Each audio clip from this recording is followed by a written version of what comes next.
नमस्कार. Satara mirror news मध्ये आपले सर्व प्रेक्षकांचे स्वागत आहे.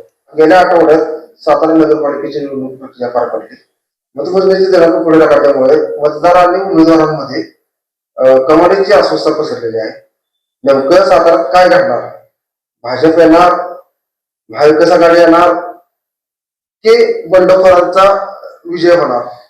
या चर्चांना उधाण आलेले आहे. बंडखोरांच्या किती सीटा लागू शकतात यावर फायदा सुरू झालेले आहे. तर या अनुषंगाने सातारा मिरर तर्फे माहिती घेण्याचा प्रयत्न केला. तर त्या अनुषंगाने आपण आज भाष्य करणार आहे की कोणाचं पार्ट जड आहे, कोणाचं पार्ट कमी आहे, या गोष्टीवर चर्चा होणार आहे. आम्ही त्या सत्यतेच्या जवळ जाण्याचा फक्त प्रयत्न केलेला आहे. तर आज आपल्या बरोबर आहेत संदीप राक्षस, ज्येष्ठ पत्रकार आहेत, ते आज आपल्या बरोबर आहेत. नमस्कार. आता आपण तुम्ही साताऱ्यात आणि गेले 25-30 वर्ष पत्रकारिता करताय. तुम्हाला राजकीय तुमचा लिखाणावर प्रचंड तुम्ही त्याच्यावर अभ्यास केलेला आहे. राजकीय घडामोडींवर तुम्ही प्रत्येक भाष्य केलेलं आहे. मला एक सांगा की आताची जी निवडणूक होती, म्हणजे जी निवडणूक झाली, ही दोन्ही आघाड्या मिळून न लढता पक्षचिन्हावर झालेली. बरोबर. म्हणजे दोन्ही राज्यांच्या आघाड्या संपुष्टात येऊन आज भाजप चिन्हावर ही निवडणूक झालेली आहे.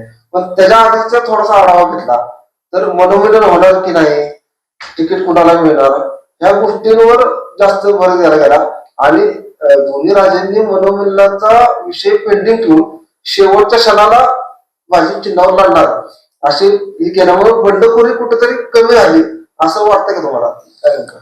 हे बघा, आपण जर सातारा नगरपालिकेचा इतिहास जर तपासला तर गेले 3 टर्म म्हणजे 2007 पासूनच आपण विधान हे पकडूया. गेल्या 18 वर्षामध्ये सातारा विकास आघाडी खासदार उदयनराजे भोसले यांची जी आहे, त्यांच्या राजकारणाचा प्रभाव आणि त्यांचा नगराध्यक्ष हे साताऱ्याच्या राजकारणाने पाहिलेलं आहे. 2007 पासून 2017 पर्यंत म्हणजे 16 पर्यंत गेल्या 9 वर्षामध्ये मनोमिलन झालं. आदालत वाड्याच्या साक्षीनं मनोमिलन झालं आणि त्यावेळेला मग 2.5-1.25 वर्ष त्या आघाडीचा नगराध्यक्ष, 6 वर्ष ही आघाडीचा नगराध्यक्ष, असं पण राजकारण साताऱ्यानं बघितलेलं आहे. आता ज्या वेळेला दोन्ही नेते भारतीय जनता पार्टीमध्ये प्रवेश झाला, म्हणजे 2019च्या इलेक्शन नंतर भारतीय जनता पार्टीमध्ये आधी आमदार शिवेंद्रसिंहराजे भोसले, सार्वजनिक बांधकाम मंत्री, यांनी भाजपमध्ये प्रवेश केला. नंतर खासदार उदयनराजे भोसले यांनी प्रवेश केला आणि मग ज्यावेळेला दोन्ही महाराज भाजपमध्ये आले त्यावेळेला साधारण मग ओबीसी आरक्षण असतील, इतर तांत्रिक मुद्दे असतील, या सगळ्या गोष्टींमुळे निवडणूक सातत्यानं थोडीशी लांबणीवर पडत गेली. साधारण ती 36 महिने म्हणजे जवळजवळ 3 वर्ष ती पुढे ढकलली गेली आणि आता जी निवडणुकीची प्रक्रिया सुरू झाली त्यावेळेला पक्षश्रेष्ठींकडनं निश्चित सांगण्यात आलं होतं की कमळ चिन्हावर निवडणूक लढवायची आहे. त्यामुळे तो एक प्रोटोकॉल आला पक्षाचा की सातारकरांना सवय आहे त्या आघाड्यांचं राजकारण, म्हणजे एक सातारा विकास आघाडी आणि नगर विकास आघाडी, अजूनही लोकांची ती सवय गेलेली नाही. आता ज्या वेळेला 50 जागा आहेत आणि भारतीय जनता पार्टीकडे ज्या वेळेला 400 पेक्षा जास्त अर्ज येतात, साहजिक कुठेतरी मर्यादा पडतात. राजकीय महत्वाकांक्षा प्रत्येकाच्या असतात पण प्रत्येकाला संधी देऊ शकत नाही. त्यामुळं दोन्ही नेत्यांनी पक्षाचा प्रोटोकॉल, जागा आणि बंडखोरी या सगळ्या गोष्टी लक्षात ठेवून कमीत कमी दगाफटका कसा होईल, कमीत कमी लोकांना जास्त संधी मिळणार नाही या दृष्टीनंच राजकीय बांधणी केली होती. राजकीय दृष्ट्या त्यांनी जो एक मुरब्बीपणा असतो राजकारण, दोन्ही नेत्यांमध्ये जो मुरब्बीपणा आहे की कोणाला थांबवायचं आणि कोणाला पुढे आणायचं, ह्या गोष्टींचा दोन्ही महाराजांना प्रचंड अभ्यास आहे. तुम्ही म्हणता तो मुद्दा अगदी बरोबर आहे की शेवटच्या मनोमिलन करायचं नाही करायचं, मनोमिलन त्यांनी सांगितलं की मनोमिलन आहेच. उदयनराजेंनी पण बातोबातोमध्ये सांगितलं होतं की मी नाराज आहे पण नगराध्यक्ष पदाचा उमेदवार मीच होणार होतो, मलाही फॉर्म भरायचा होता पण वेळ मिळाला नाही. परत शिवेंद्रराजेंनी काय सांगितलं की जे पक्ष सांगेल तेच होणार. पक्षीय प्रोटोकॉल काय आहे तर दोन्ही पक्षामध्ये गेल्यामुळे आघाडी या विषयाला अर्थच उरत नाही मुळात. पण अजूनही सातारकरांना पक्ष आणि पक्षाचे उमेदवार हे थोडं सवय लागायला वेळ लागेल, कारण पहिल्यांदाच हे निवडणूक, कुठलाही बदल आणि त्याची होणारी सवय वेळ द्यावा लागतो. थोडा सातारकरांना वेळ द्यावा लागेल. की सर्व उमेदवार हे भाजपचे, अजूनही थोडस इन बिटवीन चालतं की हा या गटाचा, हा सातारा विकास आघाडीचा, हा नगर विकास आघाडीचा, ही सवय सुटायला सातारकरांची वेळ लागेल. पण दोन्ही नेत्यांनी अतिशय चाणाक्षपणे जास्त दगाफटका होणार नाही याची काळजी घेतली होती. तरी पण 45 उमेदवारांनी बंडखोरी केलीच आणि त्याच बंडखोरांचं या मनोमिलनाच्या 50 उमेदवारांना आव्हान मिळालेलं आहे.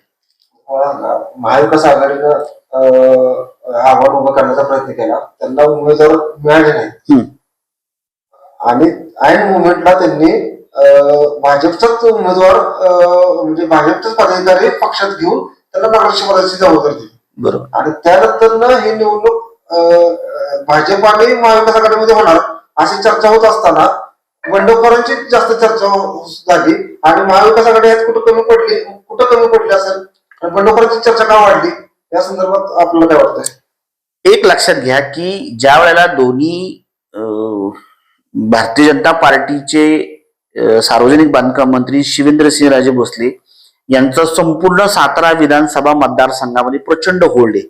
म्हणजे जिल्हा बँक असेल, पंचायत समिती असेल, नगरपालिका असेल किंवा विधानसभा राजकारण, विधानसभेचं जे राजकारण आहे तर तिथं शिवेंद्रराजेंचा प्रचंड पागडा आहे, प्रचंड कार्यकर्ते, संघटन मजबूत आहे. आणि सातारा नगरपालिका जर म्हणाल सातारा शहराची तर तिथं उदयनराजेंचा होल्ड चांगला आहे. म्हणजे दोन्ही नेते ज्या वेळेला एक चांगला राजकारणाचा परीघ, ताटातलं वाटीत आणि वाटीतलं ताटात, दोन राजांशिवाय साताऱ्याच्या राजकारणाचा जो कंट्रोल आहे बाहेर जाऊ शकत नाही. त्यामुळं महाविकास आघाडीला ज्या वेळेला उतरायचं ठरलं, शशिकांत शिंदेनी घोषणा जरी केली तरी त्यांच्याकडं महाविकास आघाडीच्या माध्यमातून भाजपला फाईट देऊ शकतील असे चेहरेच नव्हते मुळात. म्हणजे आतले सोर्स जे आहेत, काही इन बिटवीन लाईन्स आहेत की शिवसेनेचे जे काही नाराज गट होते त्या नाराज गटांनीच आपले उमेदवार तिकडं शशिकांत शिंदे यांना दिले. त्यामुळे त्यांना किमान 22 उमेदवार उभे करता आले. त्याचबरोबर भारतीय जनता पार्टीमध्ये ज्यांना संधी मिळाली नाही, उदाहरणार्थ नगराध्यक्ष पदाच्या त्यांच्या उमेदवार सुवर्णाताई पाटील ज्या प्रदेश कार्यकारिणीच्या महिला आघाडीच्या उपाध्यक्ष होत्या, 2009 पासून त्या भारतीय जनता पार्टीमध्ये काम करतात. 16 वर्ष त्यांनी बांधणी केली आणि त्यांनी नाराजी अशी प्रकट केली की ज्यांना भाजपचा भ कळाला नाही अशा बऱ्याच नव्यानं आलेल्या लोकांच्या हातात भारतीय जनता पार्टीची सूत्र आलीत. आम्ही निष्ठावंत, आम्ही मूळचे, त्यामुळं आम्हाला जर संधी मिळाली असती तर आम्ही त्याचं सोनं केलं असतं, पण ते होऊ शकलं नाही. कदाचित त्या महत्वाकांक्षेपोटी त्यांनी लगेच पक्ष बदलला. त्याने तेही सांगितले की तो निर्णय फार अवघड होता, कारण एका फेज मधून दुसऱ्या फेज मध्ये जाताना मधल्या काळात मनाची जी घालमेल असते किंवा एक वैचारिक तत्ववाद असतो तो फार अवघड असतो. आणि अशा वेळेला त्यांच्या प्रभागातून त्यांच्या नागरिकांनी त्यांच्याशी संवाद साधला की सुवर्णाताई तुम्ही तिथं पाहिजे, असं त्यांनी त्यांच्या मनोगतातून सांगितलेलं आहे. जेव्हा त्यांना बदल पाहिजे होता की जर संधी मिळाली नाही तर संधी आता नाही तर मग कधीच नाही, किंवा मग सरळ त्यांनी थांबण्याचा सुद्धा निर्णय घेतला होता. पण जर संधी मिळत असेल तर ती संधी त्यांना महाविकास आघाडी दिली. त्यामुळे सुवर्णाताई पाटील एक राजकीय वर्तुळातलं भाजपच्या आणि ज्योतिर्मयच्या निमित्तानं सामाजिक वर्तुळातलं नाव आहे. आणि शशिकांत शिंदेना सुद्धा वाटलं की नगराध्यक्ष पदाचा उमेदवार राजकीय दृष्ट्या प्रगल्भ आहे, सामाजिक दृष्ट्या एक मोठा पाठबळ असलेला उमेदवार आहे, त्यामुळे त्यांना संधी तिथे मिळाली. पण 22 उमेदवार जे दिलेत त्यांनी महाविकास आघाडीने ते तेवढ्या ताकदीचे वाटत नाहीत. त्यातल्या त्यात सुनील कोळेकर जे आहेत भाजपचे, ते फाईट देऊ शकतील त्यांच्या प्रभागामधून. बाकीच्या बऱ्याच उमेदवारांची जी यादी जर पाहिली तर काँग्रेसचे 4च उमेदवार आहेत. काँग्रेस सुद्धा एकेकाळी सातारा जिल्ह्याचं केंद्रस्थान, चर्चेतला पक्ष, राष्ट्रवादी सुद्धा चर्चेतला पक्ष. कुठेतरी महाविकास आघाडीची दमछाक झाली महायुतीशी टक्कर घेताना. पण महाविकास आघाडीला विचारण्यात आलं तेव्हा शशिकांत शिंदेनी सुद्धा खाजगीत मान्य केले की वेळ कमी मिळाला आणि आम्ही त्यांना लढत दिली हे म्हणण्याचं तरी आम्हाला समाधान मिळावं या दृष्टीने आम्ही ती बांधणी केली. कारण त्यांच्या मुलाखती, मिळालेला स्पॅन आणि 4 अपक्षांची चिन्ह वाटप होतं. एक 10 दिवसातच वेळ मिळाला. 10 दिवसामध्ये तुतारी, त्याचबरोबर वेगवेगळ्या अपक्षांची चिन्ह आणि इकडं महायुतीची जोरदार तयारी. त्यामुळे वातावरणाची तुल्यबळ जी लढत व्हायला पाहिजे होती तर ती दिसताना दिसत नाही. पण अपक्षांच्या चर्चा इतक्या वाढल्या कारण 45 एकदम उमेदवार रिंगणात आले. म्हणजे ज्या वेळेला 169 उमेदवार जे आपले फायनल झाले 9 नगराध्यक्ष पदासाठी आणि 169 नगरसेवक पदासाठी. पण त्याच्यामध्ये 45 ह्यांचेच कार्यकर्ते, म्हणजे काही कार्यकर्ते खासदार उदयनराजे भोसले आहेत यांचे आहेत, आणि तर काही कार्यकर्ते सार्वजनिक बांधकाम मंत्री शिवेंद्रसिंहराजे भोसले यांचे आहेत. ह्यांची समजूत काढायची कोणाकोणाला? म्हणजे लोकशाहीमध्ये प्रत्येकाला एक लढण्याचा अधिकार आहे, प्रत्येकाला महत्वाकांक्षा आहेत. जेवढ्यांना त्यांना समजावून सांगता आलं तेवढ्यांना त्यांनी त्यांच्या तलवारी मॅन करायला यश मिळवलं. पण 45 जण रिंगणात आहेत. त्यामुळे महाविकास आघाडीच्या तुलनेमध्ये कुठेतरी अपक्षांचीच चर्चा जास्त होत दिसेल. कदाचित हेच अपक्ष मनोमिलनाला आव्हान देऊ शकतील असं पुढे चित्र पाहायला मिळेल तुम्हाला. ह्या गोष्टीला अजून एक मुद्दा उपस्थित होतोय की नगराध्यक्ष पद मिळालं नसल्यामुळे खासदार उदयनराजे कुठेतरी नाराज आहेत अशा चर्चा साताऱ्यात सुरू होत्या. त्याला एक बेस मिळावा म्हणून खासदार उदयनराजे कुठेही प्रचारात दिसलेले नाहीत. कुठेही त्यांनी त्यांच्याही उमेदवाराचा कुठे प्रचार केला नाही आणि भाजप पक्षाचाही कुठे प्रचार केला नाही अशी चर्चा साताऱ्यात आहे. मग ह्याच्यामुळं खासदार उदयनराजेंच्या या भूमिकेचा आणि नंतर काही फोनाफोनी झाल्या अशा ज्या चर्चा पण झाल्या की बाबा काय अपक्षांसाठी उदयनराजेंच्या गटातून किंवा शिवेंद्रराजेंच्या गटातूनही काही फोनाफोनी झाल्या अपक्षांसाठी. ह्या चर्चा कितपत खऱ्या आहेत आणि उदयनराजेंच्या भूमिकेमुळं प्रचारात उदयनराजेंच्या भूमिकेमुळं असा कितपत म्हणजे भाजपला फटका होऊ शकतो, म्हणजे किती अपक्ष येऊ शकतात किंवा कसा फटका होऊ शकतो? नाही, कसं आहे की ज्यांच्या सातारा शहरात राजकारणावर ज्यांची प्रचंड पकड आहे, ज्यांचा तो कॉलर फेम अंदाज आहे उदयनराजेंचा, एक तरुणाई त्यांच्या मागे उभी असते आणि एखाद्या प्रभागातून त्यांची चक्कर जरी झाली किंवा त्यांची गाडी जरी गेली तरी तिथलं राजकारण बदलू शकतं. अशी प्रचंड राजकीय ताकद सातारा शहरामध्ये असलेले खासदार उदयनराजे भोसले यांचं एक व्यक्तिमत्व आहे. ते व्यक्तिमत्व जादुई आहे, करिश्माई आहे. पण या वेळेचे जे उदयनराजे दिसले तर कदाचित त्यांच्या तब्येतीच्या तक्रारी असू शकतात. त्यांनी खूप सौम्य सोबर असं त्यांनी स्वतःच एक बॉडी लँग्वेज ठेवलं होतं. मनोमिलनाच्या संदर्भातली जी हॉटेल फरला जी प्रेस झाली त्या फरच्या प्रेसला त्यांची उपस्थिती होती आणि त्यावेळेला संग्राम बर्गे त्यांचे जे कट्टर समर्थक आहेत यांच्या नावाची चर्चा होती नगराध्यक्ष पदासाठी. बरेच नावांची चर्चा होती. जयेंद्रदादा चव्हाण होते, अविनाशदादा कदम होते, अमोल मोहिते होते, बरीच जी ज्यांना 3-3, 4-4 वर्षाचा टर्मचा अनुभव आहे अशा बऱ्याच नावांची चर्चा होती.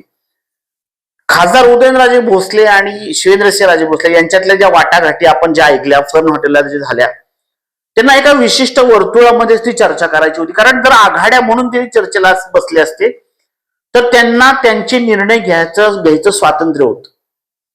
पण ज्या वेळेला आपण एकाच पक्षामध्ये येतो आणि पक्षश्रेष्ठींकडनं सांगण्यात येतं की उमेदवार तुम्ही चर्चेनं ठरवा पण तो कमळ चिन्हावर लढेल.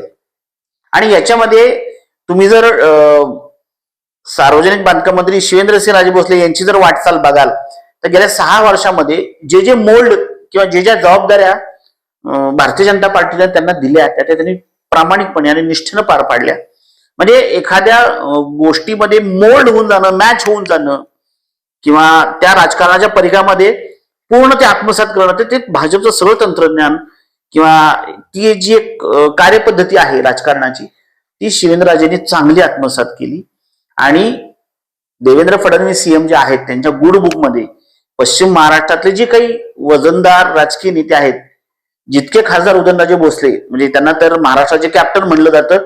देवेंद्र फडणवीस स्वतःच म्हणले होते की तुम्ही महाराष्ट्राचे कॅप्टन आहात, टीम तुम्हीच ठरवा आणि आम्हाला सांगा, कारण छत्रपतीचा शब्द आम्ही कधीही डावलत नाही. आणि त्यांनी वेळोवेळी छत्रपती घराणे आणि त्याचे वंश यांना मान दिलेला आहे. तीच परिस्थिती शिवेंद्रराजेंची. शिवेंद्रराजेंना सुद्धा त्यांनी सार्वजनिक बांधकाम मंत्री सारखं वजनदार पद दिलेलं आहे. आणि यावेळेच्या शिष्टाईमध्ये उदयनराजे नेहमी अग्रेसिव्ह असतात, ते ह्यावेळेला अग्रेसिव्ह दिसले नाहीत. आणि शिवेंद्रसिंहराजे यांची एक सुप्त इच्छा होती की गेले 3 टर्म म्हणजे गेल्या 20 वर्षाचं राजकारण काढलं तर नगराध्यक्ष हा सातारा विकास आघाडीचा राहिलेला आहे. मागची 5 वर्ष तर सर्वसामान्य घरातील स्त्री म्हणून माधवीताईने ते आपण निवडून दिलं. पण त्यामध्ये त्यांच्या गटांतर्गतच खूप राजकारण झालं आणि सर्वसामान्य सातारकरांना जी विकासाची फळ मिळायला पाहिजे होती ती मिळाली नाही. त्यावेळेला आरोप प्रत्यारोप खूप झाले. नगर विकास आघाडीचे फंड किंवा नगर विकास आघाडीच्या बऱ्याच नगरसेवकांना डावलण्याचा सुद्धा प्रयत्न झाला, असे पण आरोप झाले त्यावेळेला. पण यावेळेला शिष्टाई होताना शिवेंद्रसिंहराजे भोसले साहजिक कॅबिनेट मंत्री पद होतं, बरेचसे प्रोटोकॉल त्यांनी व्यवस्थित पाळले होते. आणि आता दोघंही नेते भाजपमध्ये असल्यामुळं वाटाघाटीमध्ये 2 पावलं शिवेंद्रसिंहराजे पुढे राहिले आणि त्या माध्यमातून त्यांचे जे समर्थक आहेत अमोल मोहिते यांचं नाव पुढं आणून त्यांच्या म्हणजे महायुतीचे उमेदवार, भाजपचे नगराध्यक्ष पदाचे उमेदवार म्हणून ते पुढे आणण्यात शिवेंद्रराजे नक्कीच यशस्वी ठरले. थोडस उदयनराजे थोडेसे तब्येतीच्या कारणास्तव बॅकफुटवर राहिले असं आहे. कारण यावेळेला त्यांनी तो अग्रेसिव्हपणा जो आहे राजकारणात, ज्यावेळेला उदयनराजे ऍक्टिव्ह होतात ते म्हणजे बाउन्सिंग बॉल आहेत. जितकी त्यांची कोंडी करायचा प्रयत्न होतो तितके ते आवेशाने उसळतात. हे बघितलेलं आहे आपण 2009च्या खासदारकीच्या इलेक्शनला पण आपण हे बघितलेलं आहे. भूमाता गौरव दिंडी हे त्याचं मोठं उदाहरण आहे. पण यावेळेला थोडस काही राजकीय समीकरणं त्यांना जुळली नाहीत आणि आघाडीला जे उमेदवार आहेत त्यामध्ये 18 महिला उमेदवार आहेत आणि 4 पुरुष उमेदवार राहणार आहेत. त्यामुळे जे अनुभवी आता निवडून येतील, विशेषतः निशांत पाटील, दत्ता मनकर जे निवडून आले, तर सभागृह चालवायची जबाबदारी यांच्यावरच राहणार आहे. त्यामुळे थोडं जर तुलना केली 22 आणि 6, 22 नगरविकास आघाडी, भाजपच म्हणूया आपण, पण उदाहरणापुरतं सातारकरांना सवय ना अशा भाषेत बोलायची, तर 22 उमेदवार नगरविकास आघाडी, 22 उमेदवार तुमचे सातारा विकास आघाडी, 6 उमेदवार जे आहेत हे मूळचे निष्ठावंत भाजपचे, त्यांना आपण संधी दिलेली आहे. म्हणजे कुठेतरी तो एक सुवर्ण मुद्दा भाजपने नक्कीच साधलेला आहे. उदयनराजेंचं बॉडी लँग्वेज थोडस बॅकफूट पोरचं जाणवल्यामुळं शिष्टाईला समन्वयामध्ये, वाटाघाटीमध्ये शिवेंद्रसिंहराजे 2 पावलं पुढे ठरले आणि अमोल मोहिते नगराध्यक्ष पदाच्या उमेदवारांनी पुढे आले. आणि फटका जर म्हणाल तर अपक्षांचा बसू शकतो. 2 बाजू आहेत, नाण्याच्या 2 बाजू असतात. निवडून जे येणार आहेत ते भारतीय जनता पार्टीचेच उमेदवार निवडून येणार आहेत असं चित्र. आणि अशा सभा, कोपरा सभा, घरचं लग्न असताना सुद्धा शिवेंद्रसिंहराजेंनी एकही कोपरा सोडला नाही. सगळा कोपरा पिंजून काढला, सगळं सातारा शहर पिंजून काढलं. त्याच्यात जर उदयनराजेंची जर उपस्थिती असती अजून त्याला ताकद मिळाली असती. म्हणजे दोन्ही आघाड्या एकत्र आहेत, भाजप एक जिन्सी आहे, घट्ट आहे. चला एक तांत्रिक मुद्दा आपण तब्येतीचा काढूया की बाबा नाही येऊ शकले, ओके, पण ती बाजू दोन्ही आघाड्यांना सांभाळून शिवेंद्रराजेंनी घेतली. घरचं लग्न कार्य असताना सुद्धा त्यांनी सगळ्या उमेदवारांना ताकद दिली. मग भले तो उदयनराजेंचा असू दे किंवा स्वतःच्या गटाचा असू दे, असं त्यांनी डोक्यात ठेवलं नाही. भारतीय जनता पार्टीचा उमेदवार आहे, कमळ चिन्हाचा उमेदवार आहे, मग त्याच्यासाठी कोपरा सभा असेल, जाहीर सभा असेल, प्रचार सभा असेल, शिवेंद्रराजेंनी एक हाती प्रचार केला. कारण ज्या वेळेला दोन्ही नेते, दोन्ही बंधू भारतीय जनता पार्टीचा पुनरुच्चार करतात, एकत्र येतात, त्यामुळे पार्टी हा मुद्दा गौण ठरतो. पक्षाचा त्यांनी प्रचार केला. आता पक्षीय राजकारण सुरू झालेलं आहे, त्यामुळं शिवेंद्रराजेंना त्या प्रचाराचे 100% मार्ग द्यायला पाहिजेत. पण ज्यांच्या महत्वाकांक्षा जादा होत्या आणि तुम्ही म्हणता की काही फोन झाले, काही अंतर्गत धुसफूस, रसद पुरवली गेली, अगदी 100% खरं आहे. अगदी जबाबदारीने सांगतो. काही उमेदवारांचे फॉर्म काढायचे आणि काही जणांचे भरायचे होते, तर कोणाचा सुप्तपणे काटा काढायचा, कसा काढायचा, तर अजूनही पक्षाच्या राजकारणामध्ये मनोमिलन दोन्ही भावांचं झालेलं आहे, कार्यकर्त्यांचं झालेलं नाहीये. कार्यकर्त्यांमध्ये अजूनही ती धुसफूस आहे. 11 मध्ये ती धुसफूस पाहायला मिळाली. वसंत लेवेंनी पहिला अर्ज 11 मध्ये भरला. पहिलाच अपक्ष म्हणजे बंडखोरी झेंडा पहिला त्यांनीच, म्हणजे सातारा विकास आघाडीचे कट्टर आहेत. 96 सालापासून ते 23 मधून निवडून येतात. 23 मध्ये महिला आरक्षण पडल्यामुळे त्यांच्याच पतीला तिथं दिलेला आहे. तो अख्खा प्रभाग त्यांच्यासाठी सोडण्यात आला. शिवेंद्रराजेंनी तोही विचार केला की तिथं ताकद आहे तर तिथं आपण देऊया.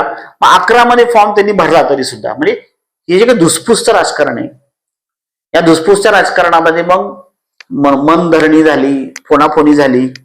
कारण शेवटी कसं आहे, जास्तीत भारतीय जनता पार्टीचं 2029 विधानसभा आणि पुढच्या निवडणुका डोक्यात ठेवून पश्चिम महाराष्ट्रामध्ये बांधणी मजबूत राहील या दृष्टीनं सीएम देवेंद्र फडणवीस यांचे प्रयत्न आहेत. त्यामुळे पश्चिम महाराष्ट्रातल्या नगरपालिका मॅक्सिमम जिल्ह्यामध्ये 610 उमेदवार आहेत, त्यातले 400 उमेदवार प्लस मध्ये यायला पाहिजेत, हे फडणवीसांचं स्वप्न आहे. आणि ती सगळी जबाबदारी आज समन्वय, प्रत्येक जण प्रत्येकाचं काम करतोय. तिकडं जयकुमार गोरे काम करतायत, कराड उत्तर मध्ये मनोज घोरपडे काम करतायत, कराड दक्षिण मध्ये अतुल भोसले काम करतायत आणि स्वतः शिवेंद्रराजे साताऱ्यात काम करतायत. म्हणजे जे 4 भाजपचे जे आमदार आहेत त्यांचे समन्वय प्रमुख प्रभारी निवडणूक प्रमुख म्हणून शिवेंद्रराजेंकडे ती जबाबदारी. आणि ज्यावेळेला रिपोर्टिंग प्रदेश कार्यकारिणीकडे करायचंय तर तुम्ही साताऱ्यातून काय दिलं तर ते निश्चित सांगू शकतात की 400+ उमेदवार सातारा जिल्ह्यातून आणि सातारा शहरातून जे 50 आहेत त्यातले मॅक्सिमम म्हणजे 2/3 मी म्हणतो 32 पेक्षा जास्त उमेदवार कमळाचे येतील या दृष्टीनं राजकीय बांधणी करण्याचा शिवेंद्रराजेंचा प्रयत्न होता. अपक्षांचा जो विषय आहे तिथं रसद पुरवण्याचा प्रयत्न अपक्षांनी त्यांच्या पद्धतीनं केला. त्याचबरोबर शेवटी निष्ठा आहे हो. कसं आहे बरेच अपक्ष एक तर ह्या वाड्याला किंवा त्या वाड्याला, एक तर सुरुची किंवा जलमंदिर ही दोन समांतर जी सत्ता केंद्र आहेत कुठल्या तरी केंद्रस्थानाला मानणार आहेत. दोन आघाड्या असत्या ते निवडणुकीनंतर परत त्यांनी एकमेकांना सावरून घेतलं असतं, सांभाळून घेतलं असतं. आता पक्ष प्रोटोकॉल काय म्हणतो, अतुल भोसलेंनी पत्रक काढलेलं आहे की जो अपक्ष आहे त्यांना आमची चित्र किंवा आमच्या नेत्यांचं छायाचित्र वापरायचं नाही. तरी सुद्धा बरेच अपक्ष हे एक तर उदयनराजेंना मानणार आहेत किंवा शिवेंद्रराजेंना मानणार आहेत.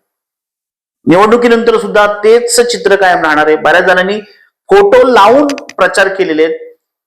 पक्षीय प्रोटोकॉल किती म्हणलं तरी ज्या निष्ठा असतात कार्यकर्त्यांच्या त्याच्यानेच तो नेता मोठा होतो. त्या निष्ठा डावलता येत नाही. त्यामुळे कदाचित त्याच्यावर निवडणुकीनंतर समन्वयाने काहीतरी मार्ग काढला जाईल नक्कीच. पक्षनिष्ठा आहे, कार्यकर्त्यांच्या भावना आहेत महाराजांप्रती, त्यांच्या काय करायला तयार आहे. बरोबर. आता यांचं म्हणणं आहे की निवड प्रक्रियेत जी काय तिकीट वाटपात जी काय समिती होती म्हणजे खासदार गटाचे काही दोघं होते, बरोबर, आमदार गटाचे काही दोघं होते, ह्यांच्यावरच आता आरोप व्हायला की ह्यांनी आमचं तिकीट डावलं. म्हणजे नेमकं कितपत खरं आहे की ह्यांनी तिकीट म्हणजे नेमका तिकीट कापला म्हणजे हा पहिला काही साधारण असं वाटायला लागलं की तिकीट ह्यांची प्रत्येकाच्या वैयक्तिक भूमिकेमुळे काय काय तिकीट कापण्याचा प्रयत्न झाला. मनुष्यच्या बाबतीत पण अशी चर्चा होती की त्यांची तिकीट कापली होती आणि नंतर पण त्यांना मिळाली. अशा काय ठिकाणी झाले की तिकीट मिळाल्या नाहीत, मग ह्या लोकांमुळे आम्हाला तिकीट मिळालं. नेमकं चर्चा आपला जो प्रश्न आहे तो समस्त सातारकरांच्या मनातला प्रश्न आहे की कोणी कोणाचं तिकीट कापलं. पण एक लक्षात घ्या, भारतीय जनता पार्टी ज्या वेळेला एखाद्या गोष्टीचं नियोजन करते त्या नियोजनामध्ये एक प्रोटोकॉल असतो, एक पद्धत असते, एक मेथड असती. त्यांच्या भाजपच्या प्रदेश कार्यकारिणीनं मॉनिटर नेमले होते, मॉनिटरिंग कमिटी नेमली होती. त्यांनी अहवाल घेतले, तुमची पसंतीक्रम काय आहेत ते कळवा म्हणून सांगितलं. ते पसंतीक्रम कळवले गेले होते. आता ज्या वेळेला ऍक्च्युअल तिकीट वाटपाचा प्रश्न आला त्यावेळेला ऍडव्होकेट दत्ता बनकर, अविनाश कदम, पावसकर साहेब, आपले विक्रम पावसकर हे स्वतः तिथं उपस्थित होते. आता पक्षप्रतोद अविनाश दादा कदम आणि ऍडव्होकेट दत्ता बनकर ही दोन धुरंधर सातारा नगरपालिकेतले दोन्ही धुरंधर आहेत. दोन्ही आजी माजी पक्षप्रतोद आहेत. म्हणजे यांनी पक्षप्रतोद काम पाहिले, त्यांनी काम पाहिलेलं आहे. ज्या वेळेला काही गोष्टी ठरवायच्या असतात तेव्हा त्याचा एक इनपुट बँक असती, एक डाटा बँक असती. ही डाटा बँक प्रोव्हाइड करण्यामध्ये काही लोक वाकबगार असतात किंवा निष्णात असतात, पटाईत असतात. असा डाटा एकतर नगरविकास आघाडीमध्ये बोलणारा एक धडाडीचा दोन कार्यकर्ते मी बघितले, एक जयेंद्रदादा चव्हाण आणि एक अविनाश कदम. तर अविनाश कदमांचा जो इंटरनल समन्वय आहे आघाडीचा तो खूप उत्कृष्ट आहे, दांडगा आहे. आणि नगरपालिका अधिनियम 65 आणि 66 कसा चालवायचा, सभागृह कसं चालवायचं ह्याचं पण त्यांचं गाढ ज्ञान आहे.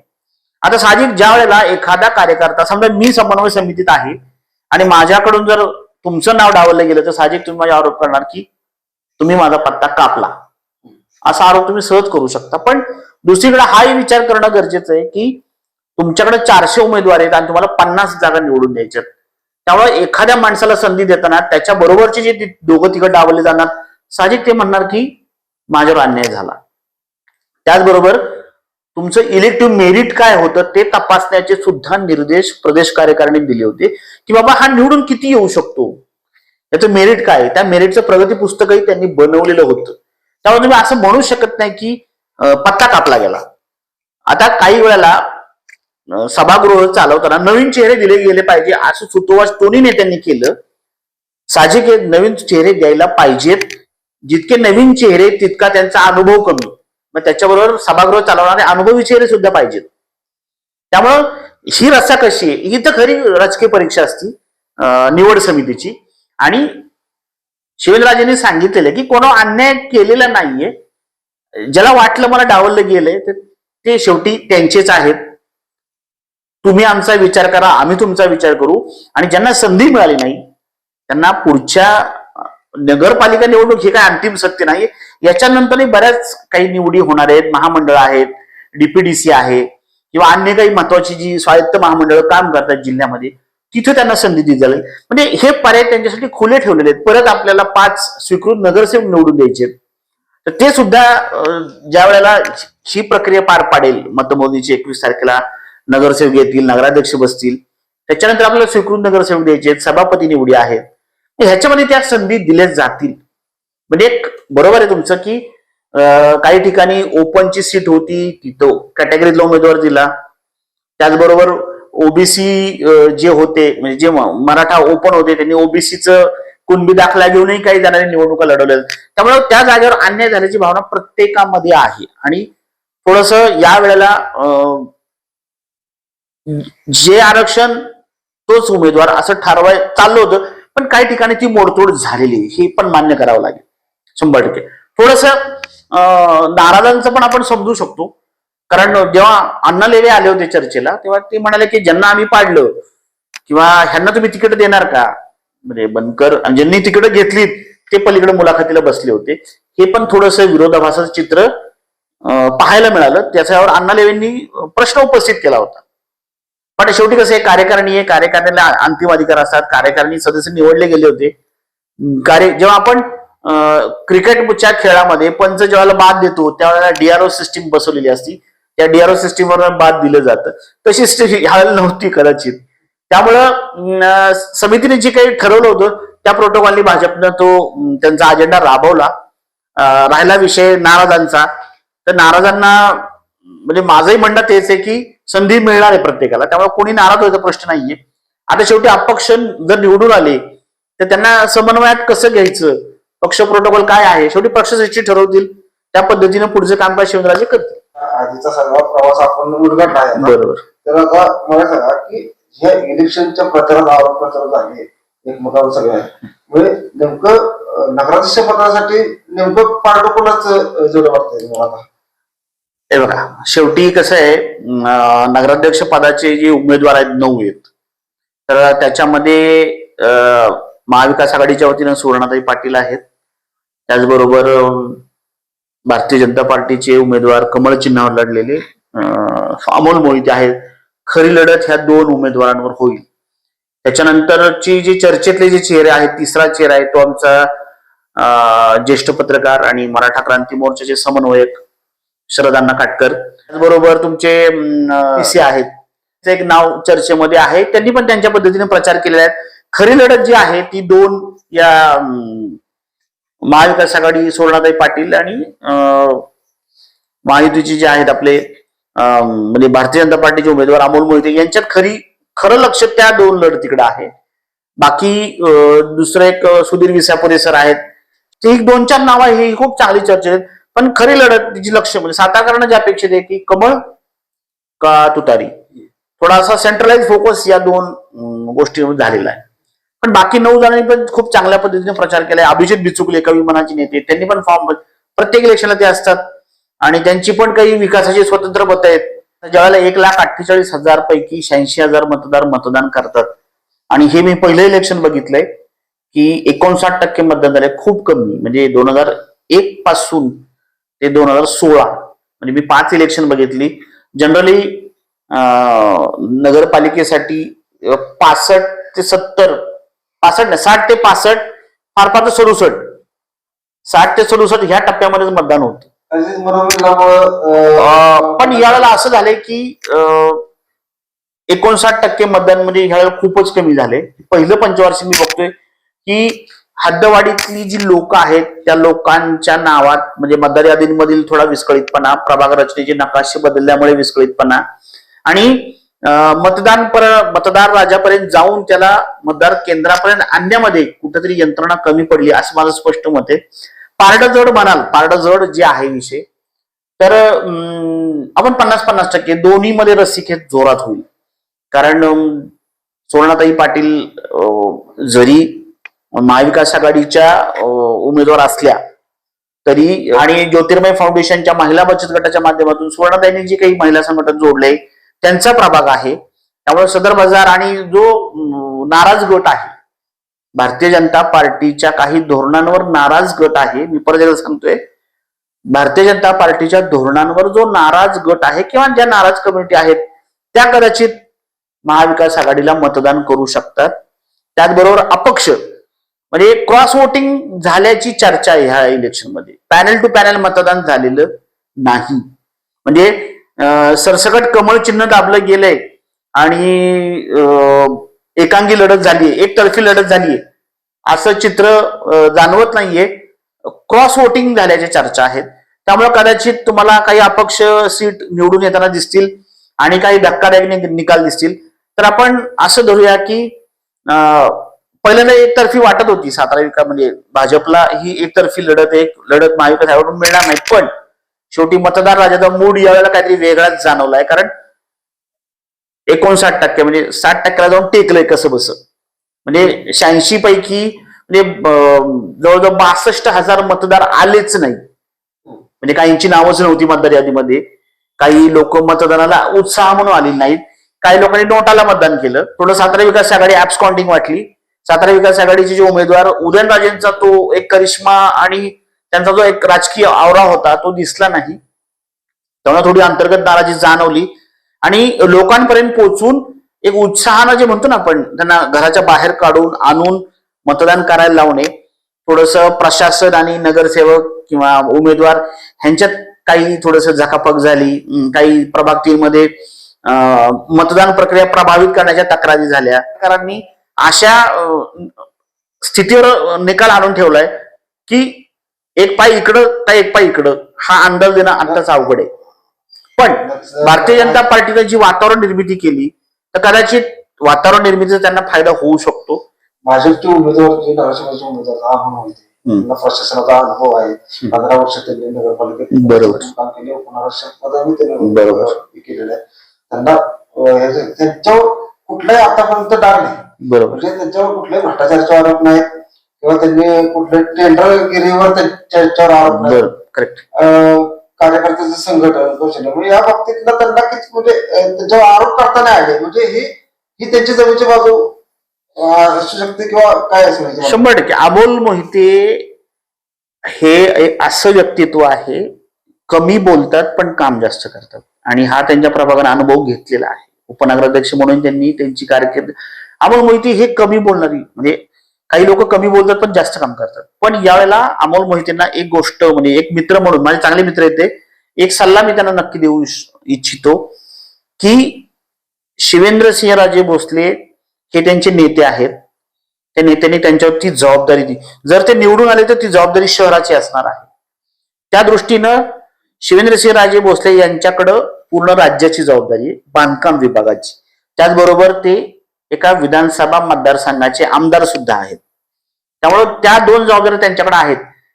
त्याचे विश्वस्त सातारा शहराच्या विश्वस्तपणाची जबाबदारी अमोल मोहितेंवर शिवेंद्रराजेंनी सोपवलेली आहे. जर ते नगराध्यक्ष पदाचे उमेदवार म्हणून निवडून येतील तर नगराध्यक्ष म्हणून शहराचा काना कोपरा हा अमोल मोहितेंना पिंजून काढत कुठं काय अडचण आहे हे जाणून घ्यावं लागेल. काय होतं, नगरपालिकेचा एक प्रॉब्लेम असा आहे की आपल्याकडे आरंभशूरपणा फार आहे की आपण एखादी गोष्ट खूप चांगल्या पद्धतीने सुरू करतो. भुयारी गटार योजनेचं तेच झालं. बऱ्याच गोष्टी बोलण्यासारख्या आहेत की भुयारी गटार योजना फार जोशात सुरू झाली, जवळजवळ 18-19 कोटीची योजना. त्या योजनेचं काम किती पूर्ण झालं आजपर्यंत आम्हाला कळलं नाही, सातारकरांनाच कळलेलं नाही. मुळे त्या दृष्टीनं ज्या राहिलेल्या योजना आहेत. दुसरी गोष्ट, करंजी MIDC जे आपल्यासाठी महसूल वाढीसाठी अतिशय गरजेचं आहे, या महसूल वाढीवर सुद्धा अमोल मोहितेंना काम करावं लागेल. कारण कुठल्याही जागा, खुल्या जागांचा लिलाव, त्याचं ऑप्शन काढणं, आपले 276 जे गाळे आहेत त्या गाळ्यांचा लिलाव काढणं, त्याची अनामती जमा करून घेणं. 12 कोटीच्या FD होते आपल्याकडे, फिक्स डिपॉझिट होते नगरपालिकेचे. ते आता एकही डिपॉझिट शिल्लक नाहीये. कारण प्रत्येक वेळेला मोठी योजना आणायची म्हटली तर 10-15% लोकवर्गणी नगरपालिकेला भरावी लागते. त्यावेळेला आपल्याला ओढाताण होती, आपल्या तिजोरीची ओढाताण होती. त्यामुळं अमोल मोहितेंना यावेळेला काम करताना स्वतःचा स्व म्हणजे आपल्याला स्वतः निर्णय घ्यावे लागतील ठामपणे की या पद्धतीनं काम कर, त्यांना एक स्वतःची लाईन ऑफ ऍक्शन ठरवून घ्यावी लागेल. काही गोष्टी धोरणात्मक त्यांनी चर्चा दोन्ही पार्ट्यांशी करावी, दोन्ही नेत्यांशी करावी. उदयनराजे भोसले आहेत, शिवेंद्रसिंहराजे भोसले आहेत. या दोन्ही नेत्यांशी चर्चा करून लोककल्याणाचं काय काम आहे हे त्यांना ठरवून घ्यावं लागेल आणि त्या पद्धतीने अर्थात अष्टप्रधान मंडळ आहे त्यांच्या बरोबर आणि त्याचबरोबर ते कामही करणार. त्याचा समन्वय कान आहे त्यांचा, म्हणजे त्यांचं ऐकण्याची क्षमता, बोलण्याची ताकद आणि कमी बोलून जास्त काम करण्याची त्यांची एक क्षमता आहे. त्यामुळे सर शिवेंद्रराजेंनी त्यांचं अत्यंत विश्वासाचं नाव पुढे केलेलं आहे. पण सातारा नगरपालिकेत त्यातल्या त्यात हद्दवाढीतले जे भाग आहेत ना त्या भागावर त्यांना फोकस करावा लागेल. कारण त्यामुळे तिथं पायाभूत सुविधा देताना आणि त्याचा मेंटेनन्स म्हणजे सातत्य जे म्हणतो ना आपण, प्रशासन चालवावं लागेल. म्हणजे मुख्याधिकारी चालवतात असं नाही, स्वतः नगराध्यक्ष म्हणून ताकदीनं अमोल मोहितेंना प्रशासन चालवावं लागेल. नगराध्यक्षांना जे कामकाज निवडून आल्यानंतर फक्त नगरपालिका नाही तर पूर्ण सातारा शहराच्या विकासाकडे लक्ष दिलं पाहिजे असं आता संदीप वाक्षे सरांनी, ज्येष्ठ पत्रकार संदीप वाक्षे सरांनी मत मांडलेलं आहे. म्हणजे जे विश्लेषण आपण करतोय नगरपालिका निवडणुकीच्या अनुषंगाने त्याचा पहिला भाग आपण आता इथेच समाप्त करत आहोत. दुसरा भाग लवकरच आम्ही प्रसारित करणार आहोत. प्रत्येक प्रभागात काय घडले, काय बिघडले या संदर्भात आपण साताऱ्यातील ज्येष्ठ पत्रकार, राजकीय प्रश्नावर भाष्य करणारे, राजकीय लिखाणावर त्याचे प्रभुत्व असणारे असे संदीप वाक्षे आपल्यासोबत पुढेही भागात असणार आहेत. तर आपण प्रेक्षक म्हणून पहिला भाग तुम्हाला कसा वाटला आणि त्यासाठी तुम्ही कमेंट करून आम्हाला कळवू शकता. तुमच्या प्रभागातले जर तुमच्या काही चर्चा असेल त्याही आम्हाला कमेंट मध्ये कळवू शकता. पहिल्या भागाला तुम्ही प्रतिसाद द्यावा अशा सातारा परिवर्तन विनंती आहे.